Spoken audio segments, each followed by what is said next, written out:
যাও না বড় বৌদি, তোমরা ভেতরের ঘরে গিয়ে কথা বলো, আমি এখানেই অপেক্ষা করছি। ছোট, আমরা সবাই কিন্তু একসাথেই এসেছি কথা বলতে। দেখো রোশনাই, নিজের লোকেদের সঙ্গে কথা বলা যায়, যে কোনো লোকের সঙ্গে কথা বলা যায় কি? হ্যাঁ, আমি অন্যায় করেছি, স্বীকারও করেছি আমি অন্যায় করেছি। তবে যে অন্যায়টা করেছি, যা করেছি, সবটা করেছি যাতে আপনার ভালো হয়। সেটা হয়তো আপনি আজ বুঝছেন না, আমার বিশ্বাস একদিন বুঝবেন। আপনার সঙ্গে আমি কোনো রকম ব্যক্তিগত কথা বলতে চাই না, আগেও বলেছি, আজ আবার বললাম। আমি তোমার কাছে অনেক ভরসা করে এসেছিলাম, কিন্তু এখন মনে হচ্ছে এই ব্যাপারে বোধহয় কথা বলাটা ঠিক হবে না। কেন বড় বৌদি, তোমার দেওরকে দুটো কটু কথা বললাম বলে তোমার খারাপ লাগছে? আর তোমার দেওর যখন আমাকে অপমান করেছিল, নিশ্চয়ই সেটা তুমি ভুলে যাওনি। যে বিষয়ে কথা বলতে এসছো সেই বিষয়ে কথা হোক না বড় বৌদি। আমি তো বললাম আমি ব্যক্তিগত কথা কারোর সঙ্গে শেয়ার করতে চাই না। সেই বিষয়ে কথা তো আপনার সাথে আগেই হয়ে গেছে, আমি তো নিজেই গেছিলাম আপনার কাছে। আপনি সেদিনও আমাকে কোনো কথা বলতে দেননি, আজও দিচ্ছেন না। থাক, কিছু কিছু কথা না বলাই থেকে যাক। আমার বাড়ির লোকই আমাকে ঠিক মতো বিশ্বাস করে না, আপনার কি দোষ? বললাম তো আমি আপনার কোনো কথা শুনতে চাই না। আর আপনি যে এসেছেন আমার বাড়িতে, সেটা জানিয়ে আসা উচিত ছিল না? না না, ও আসতে চাইনি, আমি ওকে জোর করে নিয়ে এসেছি। ভুল করেছি। মাধবী ম্যাম, বলছিলাম ছোটুর মতো মানুষের প্রতি যে কারোর এত তীব্র অপছন্দ থাকতে পারে, সেটা আপনাকে না দেখলে হয়তো সত্যি বুঝতে পারতাম না। দেখো রোশনাই, সবটা তুমি জানো না, তাই বুঝতে পারছো না। তখন তো তুমি ছিলে না রোশনাই।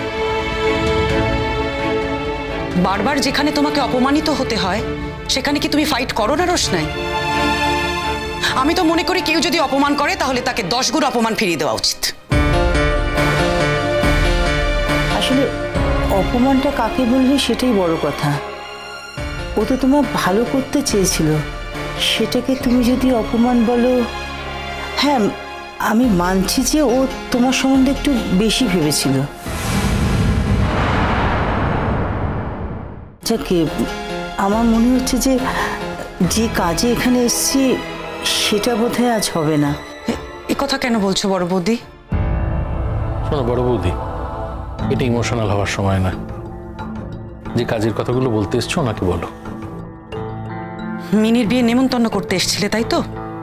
দেখো, মিনির বিয়েতে কিন্তু আমি যাব। এখন তুমি যদি আমাকে নেমন্তন্ন নাও করো, আমি যখন শুনে নিয়েছি একবার মিনির বিয়ে, তখন তো যাবই। শুধু বলো কবে আর কোথায় বিয়ে? না না, নেমন্তন্ন তো করবই, কিন্তু কোথা থেকে বিয়েটা হবে সেটাই তো জানি না। সেই ব্যাপারেই তো তোমার সঙ্গে কথা বলতে এসেছি। মানে বুঝলাম না। ম্যাম, বলছি আমরা কি একটু বসে কথা বলতে পারি? রোশনাই, তোমরা ওনার সাথে ভেতরের ঘরে যাও, আমি এখানে আছি। না না ছোটু, সেটা কিন্তু হবে না। দেখো রোশনাই, বড় বৌদি, আমি কিন্তু তোমাদের ভেতরের ঘরে গিয়ে কথা বলতে বলছিলাম।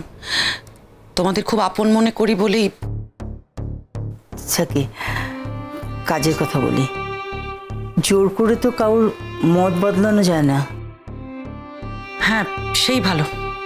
বলো কি বলবে? মিনির বিয়ে তো হবার কোনো জায়গাই নেই।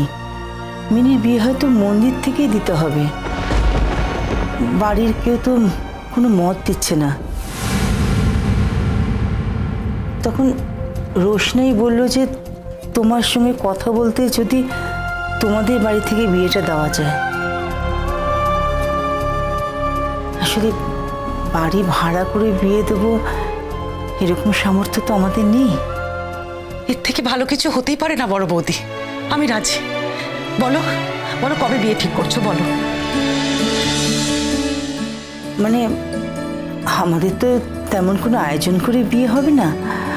এই মাসে 2-1টা দিন আছে। মেয়েটা বড় আশা করে বসে আছে যে বাড়ি থেকে ওর বিয়ে হবে, বরযাত্রী আসবে, মন্ত্র বলে বিয়ে হবে, বাসর জাগা হবে। আসলে ছোট থেকে যা বাড়িতে রেখেছে এটার মধ্যে তো কোনো অন্যায় নেই বলো। কিন্তু বাদশা কিছু বলছে না বিয়েটা যেই বাড়ি থেকে হবে না সে ব্যাপারে? না না, বাদশা যথেষ্ট ফাইট করেছিল, সবার এগেনস্টে গিয়েছিল, কিন্তু যেহেতু আমাদের বাড়িতে অধিকাংশ লোকই এই বিয়েটার এগেনস্টে, তাই বড় বৌদি আর ওকে বেশি জোর করেনি, এই বিষয়টায় জড়ায়নি। আসলে আমাদের তো মানে আমার বড়দার বড় বৌদি মিনি এদের তো আপন বলতে সেই অর্থে কেউ নেই, সেই জন্য আমরা ভাবলাম যে আপনার মনে হলো আর কেউ নেই, আমি আছি, সেই জন্য তো আপনার কাছে আসা। আর আজকে একা নয়, আমি আমার বড় বৌদিকে নিয়ে এসেছি আপনার কাছে। আমাকে যে যাই অপমান করুক, আমার অভ্যেস আছে, আমার গায়ে লাগে না। কিন্তু বিশ্বাস করে এই জায়গায় বড় বৌদিকে এনেছি, তার কারণ অন্য কেউ বড় বৌদিকে অপমান করবে সেটা আমি সহ্য করতে পারবো না। আমি জানি সেটা আপনি করবেন না। ম্যাম, তাহলে আমরা কি ধরে নেব? হ্যাঁ নিশ্চয়ই নিশ্চয়ই। কিন্তু রোশনাই, তুমি কি কাজে এসছো কলকাতায়? আমার বাচ্চার জীবনে না তার বাবার কোনো দরকার নেই, শুধু দরকার তার বাবার পরিচয়, আর তাই আপনাকে আপনার বাচ্চার পরিচয় দিতে হবে। তার আপনি যতক্ষণ না পর্যন্ত স্বীকার করবেন নিজের বাচ্চাকে, ততক্ষণ পর্যন্ত আমি এই বাড়ি ছেড়ে কোথাও যাব না, কোথাও না, কোথাও না। সেই কাজের কথাটা শুনতে হয়তো এখন খুব একটা ভালো লাগবে না, পরে আমি না হয় বলবো এক সময় করে, এখন তো আমি আছি। আচ্ছা শোনো বড় বৌদি, আমার বাড়ি থেকে বিয়ে হবে বলে তুমি যদি এটা ধরে নাও যে যা হোক তা হোক করে তুমি তোমার মেয়ের বিয়ে দেবে, সেটা কিন্তু হবে না। হ্যাঁ, আমি কিছু টাকা জমিয়ে রেখেছিলাম আমার বিয়েতে খরচা করব বলে, সে সম্ভাবনা যখন নেই তখন এই টাকাটা কিন্তু আমি মিনির বিয়েতেই খরচা করব। না না মাধবী, ওর যেমন করে বিয়ে হওয়া উচিত তেমন করেই হবে। দেখো বড় বৌদি, সবকিছু যদি তুমি ঠিক করে নাও তাহলে তো আমার কিছু বলারই থাকে না। মেয়েকে তুমি জন্ম দিতে পারো, কিন্তু একটা কথা মাথায় রাখবে, মেয়ে কিন্তু তোমার একার নয়। শোনো, আজ থেকেই বরঞ্চ তোমরা এই বাড়িতে থেকে যাও, আর বড়দাকেও ডেকে নাও। চলো আমরা আজকে লিস্টটা করে ফেলি বিয়ে বাড়ির। না না দেখো না, আজ না হয় কাল তো আমি আসবই। তোমার দাদার সঙ্গে কথা বলি, ও তো এখন অফিসে রয়েছে। দেখো, মেয়ের বিয়ে বলে কথা, কত নিয়ম কানুন আছে বলো তো, হলুদ কোটা রয়েছে, আরো কত কি। ম্যাম, আপনি খুব ভালো, মানে আমরা একবার এসে বললাম মিনির বিয়ের কথা, আর আপনি একবারেই নিজের বাড়িতে এটা করার জন্য রাজি হয়ে গেলেন। সত্যি আপনি খুব ভালো। কিন্তু একটা কথা বলবো, মানে বলছিলাম, আপনি ছোটুর ওপর যতটা রাগ করে আছেন, আমার মনে হয় ছোটু অতটাও রাগ ডিজার্ভ করে না। এই প্রসঙ্গটা থাক রোশনাই। বলছি ম্যাম, বিয়ে বাড়ি হচ্ছে, মানে ছোটু কি তখনও বাইরেই থাকবে? বিয়ের কটা দিন ছাড় আছে, যাকে তোমরা কি খাবে বলো? না না কিছু খাবো না গো, তাড়াতাড়ি বাড়ি ফিরতে হবে, কাউকে কিছু না জানিয়ে এসেছি। ঠিক আছে, একটু বসুন, আমি চা নিয়ে আসছি। আমার জন্য চা আনতে হবে না।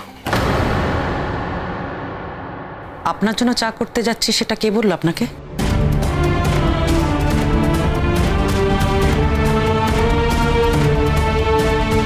খুব অভিমান হয়েছে তাই না?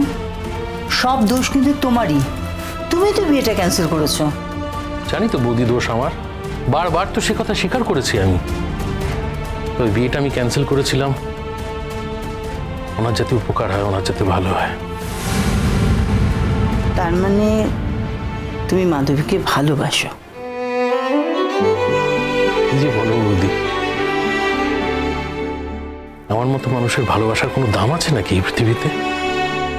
আমার মতো মানুষদের না ভালোবাসতেও নেই। আমাদের কাছে ভালোবাসাটা অন্যায়। ছোট,